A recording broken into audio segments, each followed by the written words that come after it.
So we out here in Manna Pools, and just got me thinking. We're not perfect.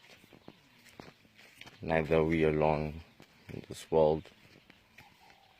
So many things that happen around us, and we lose the fact that God is our number one source for everything. The simple things from the small creatures which changed the world to where we are today. So you wonder why people hate. You wonder why people do what they do.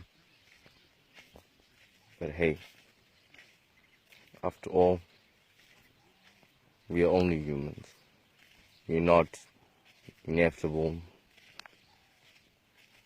We do perish.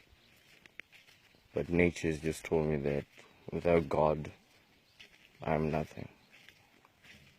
The jungle has told me to survive and be a player, to collaborate.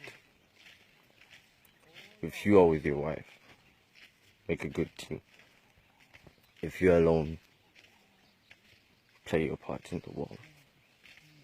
Be the change.